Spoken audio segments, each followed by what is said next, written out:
परम कल्याणकारी, परम मंगलमयी, परम पवित्र माँ भुवनेश्वरी अपनी करुणा और कृपा से प्राणी मात्र को शत्रुता, रोग, महामारी, दरिद्रता और अन्य सभी भौतिक, दैहिक और दैविक कष्टों से मुक्त करती हैं। माँ शक्ति की अद्भुत लीला कथाएं श्रवण करना माँ जगदम्बा को द्रवित करने का अचूक साधन है। अब मैं आगे की कथा वहां से सुनाता हूं जब पार्वती जी शिव जी को पति रूप में प्राप्त करने के लिए अपनी कोमल काया को कठोर तप में तपा रही थीं। शिव जी ने जब सप्त ऋषियों को पार्वती की परीक्षा लेने के लिए कैलाश बुलाया तब ओम नमो भगवते रुद्राय। हे देवाधिदेव, हमारे लिए क्या आज्ञा है?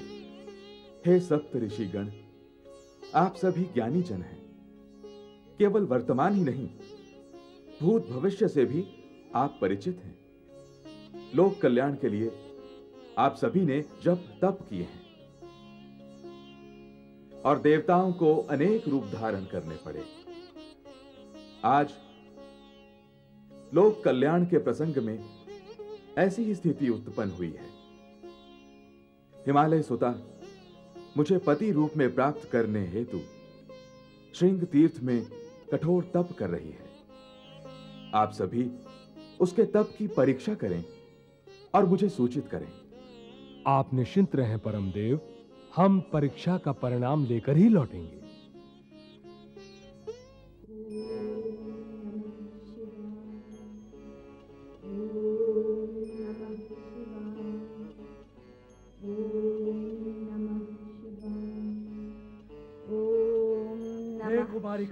हे तपस्विनी, हे हिमालय सुता, श्रृंग तीर्थ पर कठोर तपस्या करने वाली हे पार्वती, तुम धन्य हो। चंद्रमौली के निकटवर्ती सत्यम ज्ञानम अनंतम ब्रह्मवादियों को हिमालय सुता का कोटि कोटि वंदन। शुभम भवतु। पार्वती, तुमने हमें पहचान लिया। आकाश के चंद्रमा के समीप दीप्तमान सप्तऋषियों को तो अज्ञानी भी पहचान लेते हैं ऋषिवर। बाले, तुम अल्पायु और कोमलांगी हो, फिर इस कठोर तप का कारण? मैं क्यों कठोर तप कर रही हूँ, ये अब मैं कैसे प्रकट करूँ? आपने देवर्षि नारद से पूछ लिया होता तो वे अवश्य बता देते। नारद? ओहो हो, तो तुम नारद के कहने में आके तप कर रही हो। इधर की उधर और उधर की इधर करने वाले नारद के चरित्र से क्या तुम परिचित नहीं हो? सृष्टि सर्जन के लिए दक्ष प्रजापति ने सहस्त्रों पुत्रों को जन्म दिया, तो नारद ने उन सबको उल्टी सुल्टी पट्टी पढ़ाकर बैरागी बना दिया और सब के सब तप करने चले गए। फिर सनकादिक मुनियों को उपदेश दिया कि संसार में बंधा जीव सदा आदि, व्याधि और उपाधि के चक्र में दुखी रहता है, तो वो भी तप करने चले गए। हम नारद से भली भांति परिचित हैं और उनके सभी विशेष गुण जानते हैं। उनके कुछ साधारण गुण मैं भी जानती हूँ। ये वे ही नारद जी हैं जिन्होंने बालक ध्रुव को ओम नमो भगवते वासुदेवाय मंत्र देकर प्रभु भक्ति का ज्ञान दिया। तब बालक को ध्रुवपद प्राप्त हुआ और देवर्षि ने जो ज्ञान प्रदान किया वो नारद भक्ति सूत्र जगत प्रसिद्ध हुआ। उन्होंने मुझे मंत्र दिया, ओम नमः शिवाय। ये उसी मंत्र का चमत्कार और आकर्षण है कि आप श्रद्धेय गुरुजनों को यहाँ आना पड़ा। अब मुझे विश्वास हो गया कि कैलाशपति भी मुझे अवश्य दर्शन देंगे। दर्शन दिए तो वरदान क्या मांगोगी? देवाधिदेव के साथ विवाह। अरे, ऐसे जोगी के साथ विवाह जिसके खान पान, रहने बैठने और वस्त्रों का कोई उचित व्यवहार नहीं, उनके साथ उस निर्जन स्थान में जोगनी बनकर तुम डाकनी शाकनी के बीच कैसे रह पाओगी पार्वती? क्षमा करें पूज्य श्री, मैं पर्वत में उत्पन्न हुई और पर्वत में पली हूँ, इसलिए निर्जन स्थान मेरे लिए भय या कष्ट का कारण नहीं। महलों में रहने वाली स्त्री अपने संस्कारों के बल पर कुटिया में भी महल जैसे अनुकूल वातावरण की व्यवस्था कर सकती है। यदि अरुंधति देवी महर्षि वशिष्ठ के साथ कुटिया में रह सकती हैं, तो मैं क्यों नहीं रह सकती?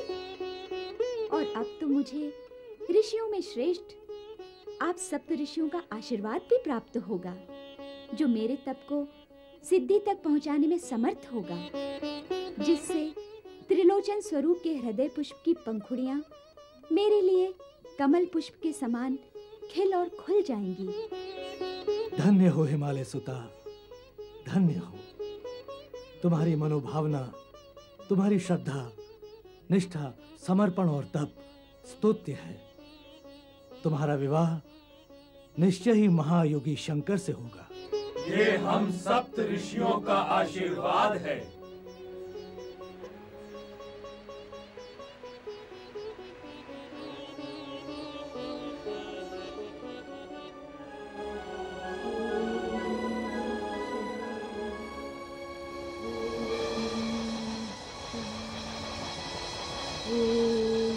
अरे अग्नि पर बैठी है, बड़ी कठिन तपस्या है।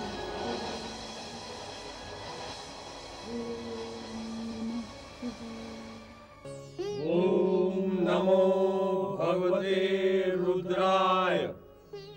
हे देवादिदेव, हमने हर प्रकार का भय, भविष्य और भाव दर्शाकर पार्वती की परीक्षा ली, परंतु परमदेव, परीक्षार्थी परीक्षकों को असफल कर स्वयं परीक्षा में सफल हो गई। तर्क, रीति नीति, व्यवहार सभी स्तर पर पार्वती ने हमें निरुत्तर कर दिया। तो सप्त ऋषि निरुत्तर होकर लौटे हैं? नहीं देवाधिदेव, हम आशीर्वाद देकर लौटे हैं। अब अंतिम परीक्षा के लिए मुझे ही जाना होगा। हरि ओम तत्सत। ओम नमः शिवाय, ओम नमः शिवाय, ओम नमः शिवाय, ओम नमः शिवाय, ओम नमः शिवाय, ओम नमः शिवाय, ओम नमः शिवाय। हरि ओम तत्सत, हरि ओम तत्सत। ब्राह्मण देवता को मेरा विनम्र प्रणाम। किंतु विप्रदेव, इस समय आपको भेंट करने के लिए मेरे पास कुछ भी नहीं है। किंतु देवी, मैं बाल ब्रह्मचारी हूँ, खाली हाथ नहीं लौटूंगा। अच्छा, जो मैंने कहा उस पर विश्वास नहीं? अविश्वास का भी तो कारण नहीं। चतुर और वाक्पटु हो। बताओ तो तुम कौन हो, कहां से आई हो, और ये कठोर तप किस प्रयोजन से कर रही हो? हे देव, इतने सारे प्रश्न एक साथ? अच्छा सुनो, मैं हिमालय सुता पार्वती हूँ और शिवजी को पति रूप में पाने के लिए तप कर रही हूँ। शिव को पति रूप में पाने के लिए? शिव शिव शिव शिव, ऐसा क्या आकर्षण देखा तुमने शिव में? संपूर्ण जगत में शिव ही शिव को देखा।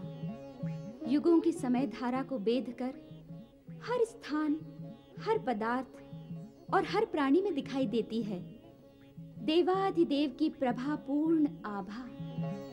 तुमने कहां देखी वो आभा? सूर्य के तेज में, चंद्रमा की चंद्रिका में, फूलों की सुगंध में, सरिता के प्रवाह में, आकाश की व्यापकता में और धरती की सामर्थ्य में। आश्चर्य है, अल्प आयु में इतना विशद अनुभव। किंतु शिव ने तो कामदेव को भस्म कर दिया था। क्या तुम नहीं मानती?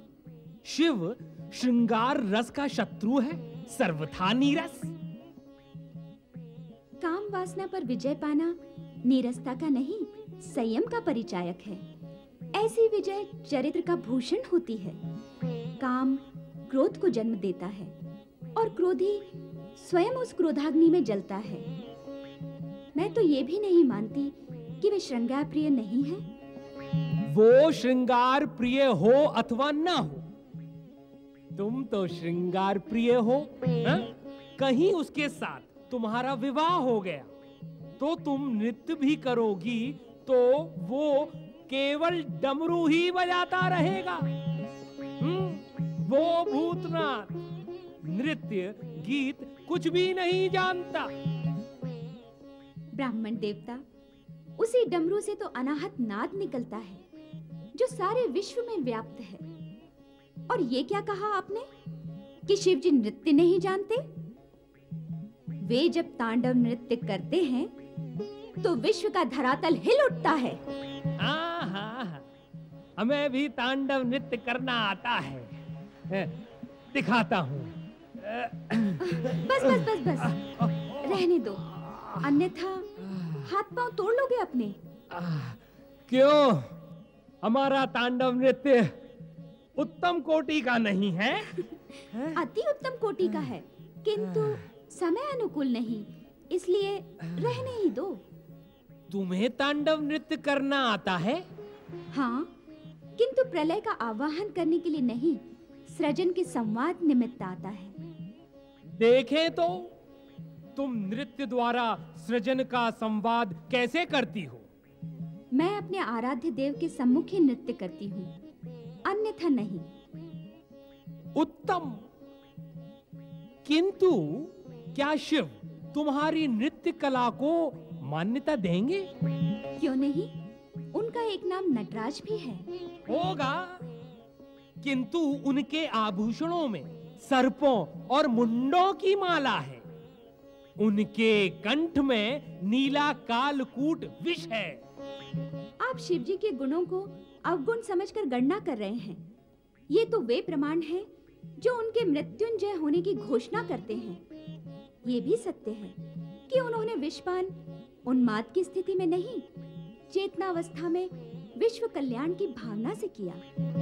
हे ब्राह्मण देवता, शिव जी की निंदा करना और सुनना दोनों ही पाप हैं। मुझसे अज्ञान में अपराध हुआ है। अब और अधिक मैं यहाँ नहीं ठहरूंगी। अंत में केवल इतना ही कि मेरा मार्ग सात्विक, सत्य, प्रेम और शिव आराधना का मार्ग है। मैं इसी में संतुष्ट हूँ और परम सुख का अनुभव करती हूँ। ठहरो, कहाँ जा रही हो? अपने लक्ष्य की ओर। तुम्हारा लक्ष्य तुम्हारे सम्मुख है। अर्थात? मेरा मूल नटराज स्वरूप नहीं देखोगी?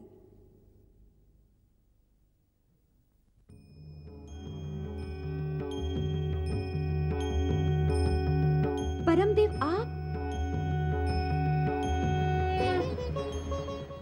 आपके दर्शन से मेरा जीवन सफल हुआ देवाधिदेव। तुम्हारा जीवन जगत को प्रेरणा देगा। अरे जया, सुना तुमने कुछ? किस विषय में? पार्वती के विवाह के विषय में। हाँ सुना। अब तो हमें पार्वती का वियोग सहना होगा। अरे मूर्ख, प्रसन्नता के अवसर पर तो वियोग का रोना रो रही है। पार्वती का विवाह होगा, वो अपने पति के घर जाएगी। हमें तो प्रसन्न होना चाहिए। प्रसन्न तो पार्वती होगी, हम तो उसकी अनुपस्थिति में दुखी हो जाएंगे। अब हमें ऐसा प्रेम और स्नेह कहाँ मिलेगा? बड़ी स्वार्थी है तू, केवल अपना दुख सोचती है, पार्वती के सुख के विषय में नहीं सोचती। क्यों री विजया, मेरे सुख के विषय में सोचकर तुम दोनों दुखी क्यों हो रही हो? ले जया, अब दे उत्तर पार्वती के प्रश्न का। मुझे उत्तर नहीं देना है। तुम्हें तो केवल दुखी रहना है। हाँ। अब तुम दोनों आपस में ही उलझी रहोगी या मुझे भी कुछ बताओगी? तुम्हारे विवाह की बात सुनकर दुखी है ये बेचारी। कहती है पार्वती अपने पति के साथ चली जाएगी तो हम उसके बिना कैसे रहेंगे। तुम हंस क्यों रही हो? तुम्हारी मूर्खता पर। हमारे स्नेह और प्रेम को तुम मूर्खता कहती हो? हाँ, तुम मूर्ख हो। वो कैसे? वो ऐसे कि तुमने केवल अपने विषय में विचार किया। क्या केवल तुम ही मेरे प्रति प्रेम भाव रखती हो? मैं तुम दोनों के प्रति जो प्रेम भाव रखती हूँ उसका क्या?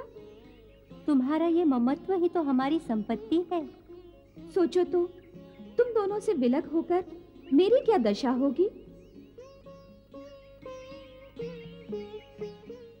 तुम दोनों दुखी होती हो तो जाने दो, मैं विवाह ही नहीं करूंगी। नहीं नहीं, ऐसा न कहो। ऐसा अनर्थ ना करना। तो क्या करूं? मेरे ना होने से तुम व्याकुल और तुम्हारे ना होने से मैं दुखी हो जाऊंगी। हम अपनी व्याकुलता का उपाय कर लेंगे, मन को समझा लेंगे। ये तो तुम्हारे मन की पीड़ा का उपाय हुआ, मैं क्या करूंगी? तो तुम भी कुछ उपाय कर लेना। कर लिया। क्या? विवाह के पश्चात मैं तुम दोनों को साथ लेकर जाऊंगी। सच सच, हमारी अच्छी Parvati.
bum bum bamag bum bum bum bum bum bum bum bum bamag bum bum bum bum bum dum dum dum dum damag dum dum dum dum dum dum dum dum dum damag dum dum dum dum dum आया अघोरी आया बम बम आया अघोरी आया मैं हूँ एक अघोरी बाबा मैं पहनूं मृगछाला मैं हूँ एक अघोरी बाबा मैं पहनूं मृगछाला जो चाहूँ मैं कर सकता मैं जंतर मंतर वाला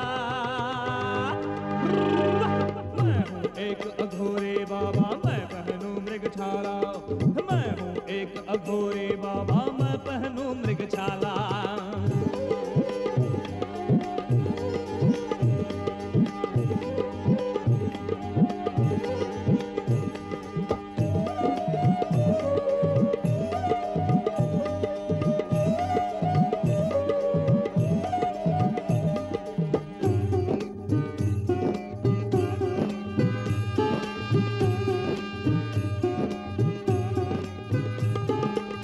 चाहूं तो पर्वत को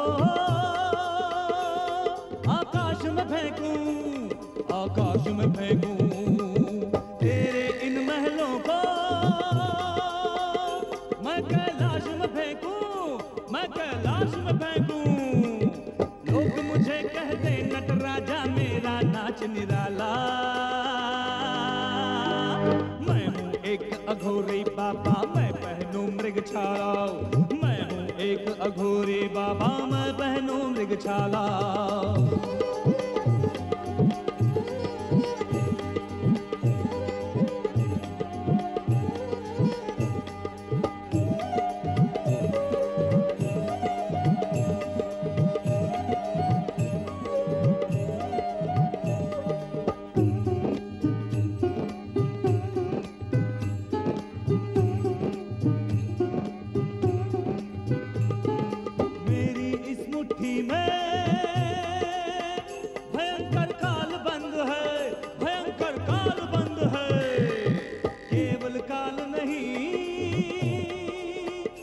धरती पाताल बंद है, धरती पाताल बंद है।